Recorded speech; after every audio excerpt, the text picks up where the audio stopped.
Ladies and gentlemen, picture this. It's a sweltering afternoon in the heart of New York City, the kind where the humidity clings to your skin like an unwanted X, and the studios of ABC are buzzing with the electric anticipation that only a live taping of The View can muster. The set is alive with its signature blend of polished glamour and unfiltered chaos. Vibrant blue couches arranged in a semicircle, a massive screen backdrop flashing headlines from the day's top stories, and the faint scent of fresh coffee mingling with a subtle perfume of celebrity egos. Whoopi Goldberg, the matriarch of this verbal arena, sits center stage, her presence commanding yet warm, flanked by the ever-opinionated Sunny Hostin, the sharp-witted Sarah Haynes, and of course, the queen of quips herself, Joy Behar, whose laughter can cut through tension like a hot knife through butter. Today's guest list is a who's who of Hollywood royalty, but none shine brighter than Robert De Niro,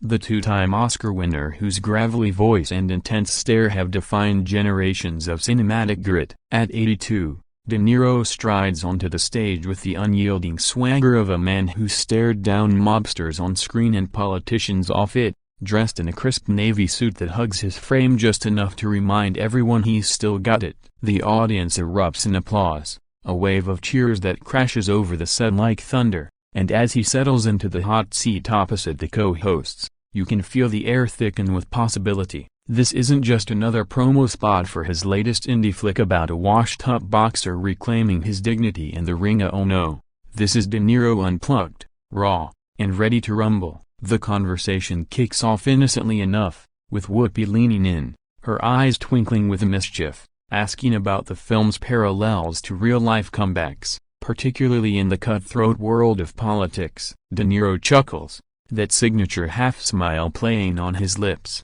and launches into a passionate monologue about resilience, drawing from his own brushes with Hollywood's underbelly and the rejections, the typecasting, the endless auditions that tested his mettle. Joy, ever the provocateur, nods along, her oversized glasses perched on the bridge of her nose like a badge of bold intellect, but you can see the wheels turning in her head, that glint of challenge sparking in her eyes. As the segment rolls on, the talk veers toward current events, the elephant in the room being the latest scandal rocking Tinseltown, a high-profile director accused of fostering a toxic set environment, echoing the Me Too reckonings of yesteryear. De Niro's face hardens, his brow furrowing into those iconic lines that scream intensity, and he doesn't hold back, railing against the industry's old boys club with a fervor that makes the crew pause mid-sip of their water bottles. It's about time we called out the dinosaurs still lumbering around, thinking they own the jungle, he growls, his New York accent thickening like molasses. The audience leans forward, hanging on every syllable, while Sonny chimes in with a legal angle, dissecting the implications for future productions. But Joy, oh Joy, she can't resist stirring the pot. With a sly grin that could disarm a bomb, she pivots sharply. Bobby, you've played your share of tough guys, but let's be real, aren't you part of that old guard? I mean, come on, those Scorsese films, glorifying violence, machismo run amok. The words hang in the air like smoke from a just-fired gun, and for a split second, the set falls into a hush, broken only by the distant hum of the air conditioning. De Niro's eyes narrow, that legendary temper flickering to life beneath the surface, but he plays it cool at first, countering with a measured jab about artistic freedom and the difference between portraying darkness and perpetuating it. Yet, as Joy doubles down, her voice rising in that inimitable Brooklyn cadence, accusing him of selective outrage, the fuse is lit. The audience murmurs, sensing the shift from banter to battlefield, and Whoopi, ever the referee, tries to steer things back with a timely joke about Italian temperaments, but it's too late. The clash has begun, and Robert De Niro is about to erupt like Vesuvius itself. The tension coils tighter than a spring in a grandfather clock as Joy Behar leans forward, her hands gesturing wildly like a conductor lost in symphonic fury, pressing De Niro on his past trolls, those gritty portrayals in Taxi Driver and Goodfellas that she claims romanticize the very toxic masculinity the industry now decries. You can't have it both ways, Robert. You're out here preaching progress while your filmography screams boys will be boys, she exclaims, her words slicing through the polite veneer of daytime TV decorum. The studio lights speed down mercilessly, casting dramatic shadows across De Niro's face, highlighting the veins pulsing at his temples as he grips the armrest, knuckles widening. Sarah Haynes shifts uncomfortably, her diplomatic smile faltering, while Sonny nods subtly, perhaps seeing the merit in Joy's point but wary of the powder keg it's igniting. Whoopi, bless her, interjects with a booming laugh. Joy, honey, you're gonna make Bobby here go full raging bull on us.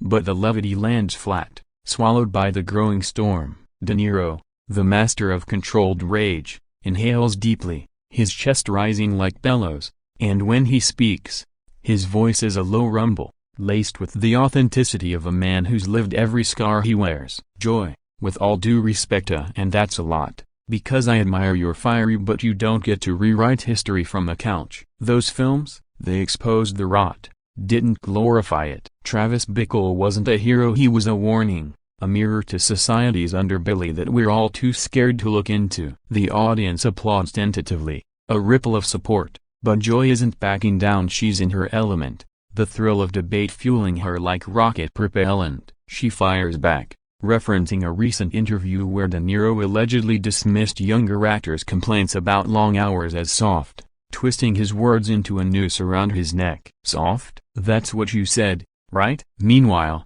women on your sets were pulling double duty, smiling through the sexism. The accusation hits like a sucker punch, and De Niro's eyes flash with that unbridled intensity, the kind that made audiences believe he could explode at any moment. He rises halfway from his seat, not in threat but in emphasis, his voice climbing octaves as he counters, I never said that, and if I did, take it in context. I've busted my ass for decades, no silver spoon, no handouts, but don't you dare lump me in with the abusers. I've called them out my whole career. The co-hosts exchange glances, the control room buzzing with frantic whispers over headsets, wondering if commercial break can come soon enough. Yet, the audience is riveted, phones out, live tweeting the meltdown in real time. Hashtags like #De Niro vs. Joy exploding across social media like fireworks on the 4th. Joy, undeterred, pushes further, her wit sharpening to a razor's edge. Called them out? From your Tribeca penthouse. Easy to play the hero when you're not the one fighting for table scraps. It's the straw that breaks the camel's back, or in this case, shatters De Niro's restraint. His face reddens, not from embarrassment but from the boiling point of indignation, and he slams a fist lightly on the coffee table, the thud echoing like a gavel. Enough. You want to talk scraps? I clawed my way up from Little Italy, dodging real bullets, not Twitter trolls. You're twisting my life into sound bites for ratings. The eruption is here, raw and visceral, the set vibrating with the force of his words, as cameras zoom in, capturing every quiver of his lip, every spark in his eye. Whoopi calls for a calm, but the damage is done. The clash has escalated into legend, and the world is watching, breathless. Chaos reigns supreme now on the hallowed grounds of The View, where words fly faster than confetti at a parade gone wrong, and Robert De Niro's legendary fuse has officially burned to its end. Joy Behar, unflinching as a lighthouse in a gale, meets his gaze head-on, her retort loaded and ready. Little Italy. Please, Bobby, that's your origin story, but it doesn't excuse turning a blind eye to the collateral damage of your art. The audience gasps collectively, a symphony of shock rippling through the rows, some cheering Joy's audacity, others murmuring in defense of the icon. De Niro, veins bulging like rivers on a map, leans in so close that the microphones pick up the rasp of his breath, his voice dropping to a venomous whisper that amplifies to a roar through the speakers. Blind eye? I've lost friends to this business, buried colleagues under the weight of silence you helped perpetuate with your own shows back in the day. Don't lecture me on damage. You're the one who built a career on hot takes and half-truths. It's a low blow, dredging up Joy's decade-spanning tenure in comedy and talk shows, where her unapologetic style has both endeared and alienated. Sarah, sensing the abyss, jumps in with a conciliatory tone. Whoa, let's remember we're all on the same team here. You fighting for better stories, better sets. But her words dissolve into the ether as De Niro waves her off, his momentum unstoppable. The screen behind them glitches momentarily, perhaps from the sheer energy overload, flashing clips of De Niro's most explosive scene as a J. LaMotta's brutal ring confessions, Vito Corleone's quiet menacing ironic punctuation to the unfolding drama. Joy counters with fire in her belly. Half-truths, that's rich coming from the king of method acting, a method excusing, more like, how many tough guy roles paved the way for the creeps we're naming now. The bar lands square, and De Niro erupts fully, standing to his full height, towering over the table like a colossus awakened. You want names? Fine, but not on your show, not for your clicks. This isn't entertainment, it's erasure. His arms flail in emphasis, knocking over a water glass that cascades across the table in a sparkling arc, soaking scripts and eliciting squeals from the front row. Whippy, the ultimate ringmaster, grabs the mic with authority. Okay, everybody, deep breaths, we're cutting to break, but stay with us. Yet, even as the "we're back after this" bumper flashes, De Niro isn't done. He points a finger at Joy, not accusing but emphatic. You think this is over? It's just beginning. Hollywood's waking up, and I'm not going quietly. The commercial fade-out can't contain the buzz. Producers scramble in the wings, executives dialing from LA, wondering if this viral gold mine will boost ratings or bury the show in backlash. Social media ignites like dry tinder, tweets pouring in from fans divided down generational lines. Millennials hailing Joy's takedown, boomers decrying the disrespect to a legend. Alyssa Fair Griffin, who slipped in late, whispers to Sonny, "This is Emmy bait or lawsuit fodder," her eyes wide with the thrill of it all. As the break drags on, longer than usual, whispers circulate that De Niro's team is packing up, but Noah the man himself re-enters, face set like granite, ready for round two. The eruption isn't a one-off, it's a seismic shift, cracking open old wounds in the entertainment coliseum, where heroes and villains blur in the spotlight's glare. And as the cameras roll again, the air crackles with unresolved fury, promising more fireworks in this unexpected showdown of titans. Back from the abyss of commercials peddling anti-aging creams and car insurance, irony not lost on any. The set of The View pulses with a renewed, almost palpable electricity, as if the very walls have absorbed the earlier volatility and are now exhaling it in waves. Robert De Niro has reclaimed his seat,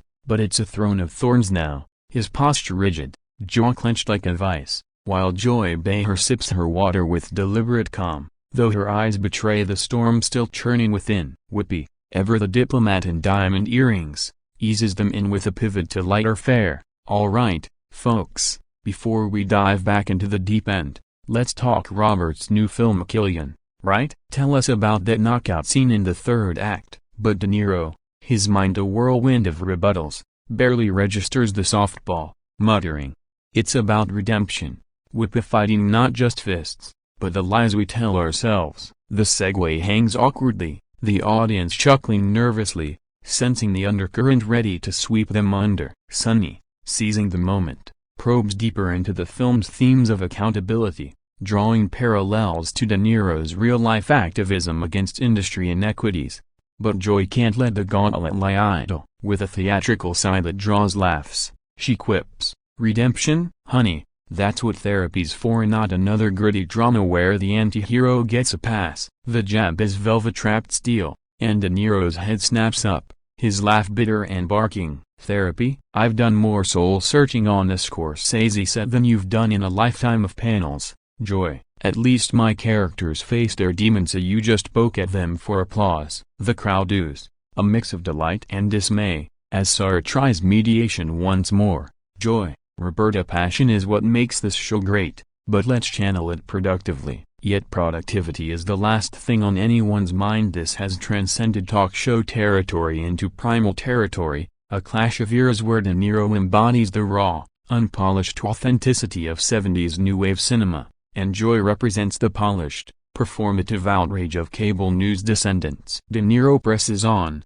his voice gaining steam, recounting anecdotes from shoots where he advocated for better conditions long before it was trendy, pushing for intimacy coordinators in the pre-Me Too haze, mentoring young actresses overlooked by the machine. "I wasn't silent, I was strategic." You think yelling changes the boardrooms? It doesn't. Action does. Joy, her wit a weapon honed by decades, retorts swiftly, "Strategic, or self-preserving? The man who played the devil in Angel Heart now lectures on Angels color me skeptical. Laughter erupts from the panel, but De Niro's face darkens to thundercloud, and he erupts anew, this time with a torrent of specifics, naming directors he's confronted, unions he's bolstered, the quiet battles fought off camera that rarely make headlines. Skeptical? Try grateful. Without guys like me bridging the gap, you'd still be hawking knockoff handbags on QVC. It's personal now, dredging Joy's pre-fame hustles, and she recoils visibly, her comeback sharp as shattered glass. Grateful? For the boys club entry fee? Pass. I earned my seat without a Godfather nod. The exchange spirals, words overlapping in a cacophony that has the sound text scrambling, the audience on its feet, cheering like it's WrestleMania. Whoopi calls time with mock severity. Time out. We're gonna need bigger mix for this opera. But the damagia glorious, messy damagia is etched in viral eternity. As segments blur, the eruption reshapes narratives. De Niro the elder statesman defending his legacy, Joy the fearless truth-teller exposing hypocrisies, their clash a microcosm of Hollywood's endless reckoning. Phones buzz incessantly, clips circulating like contraband, turning a routine appearance into the talk of the town, the nation, the world. As the clock ticks mercilessly toward the segment's end, the eruption on The View reaches fever pitch, a verbal volcano spewing lava of long-buried grievances and spotlight truths that neither combatant can contain. Robert De Niro,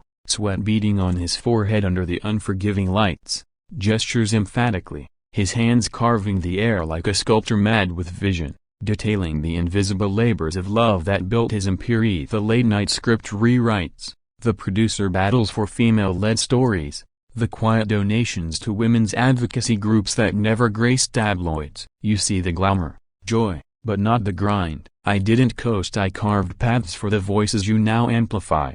His plea is raw, almost vulnerable, a crack in the tough guy armor that humanizes him in the eyes of the rapt audience, many nodding in quiet solidarity. Joy, her cheeks flushed with the heat of battle, counters with equal fervor, her voice a clarion call laced with lived experience. Carved paths? More like toll roads. Brother, women paid the fare in tears and timeouts while you collected the tolls. The metaphor lands with precision, eliciting whoops from the crowd, particularly the women in the back rows who see their own stories reflected in the fray. Sonny amplifies, weaving in stats on gender pay gaps in film, turning the personal into the political, while Sarah advocates for unity, her voice a soothing balm amid the blaze. But De Niro, undaunted, rises again, this time pacing the small space before the couch, his energy kinetic, infectious. Tears? I've shed oceans for this craft, for friends lost to addiction fueled by the pressures you mock from afar. And tolls? Try taxes on my soul, every roll a piece chipped away. It's poetic, profound, and for a heartbeat, Joy softens, her eyes flickering with recognition of shared scars, but the firebrand in her reignites. Soul taxes? Poetic. But poetry doesn't pay bills, or fix the sets where harassment was the unwritten script. The back and forth accelerates, a tennis match of truths with no net, as Whoopi orchestrates with increasing desperation, tossing in diversions about De Niro's Broadway triumphs or Joy's stand-up glory days. Yet, the core clash endures, evolving from accusation to almost cathartic conflict. De Niro admitting the blind spots of his youth, Joy conceding the evolution he's undergone, albeit grudgingly. Fine, you've grown claws into wings, but don't flap them at me like you're the only bird in the sky, she concedes with a wry smile that diffuses a fraction of the tension. The audience exhales, laughter bubbling up as De Niro retorts, wings? Nah, I'm still grounded. Joy just with better altitude now. It's a detente of sorts, fragile as spun glass, but the eruption has left its mark. The set littered with dampened papers, the co-hosts' faces etched with exertion, the air thick with the scent of spent adrenaline. As the final commercial looms, executives in glass towers high above Manhattan monitor feeds, calculating the Boona ratings spiking 40%, trending worldwide, a masterclass in unscripted drama. Post-show, hugs are exchanged tentatively, De Niro clasping Joy's hand with a gruff, "You're a pistol, key to keep shooting," and she replying, "And you're the target that keeps giving." Bobby, the walk-off is gracious, but the undercurrents linger, promising ripples in interviews to come, op-eds dissecting the duel, memes immortalizing the moments.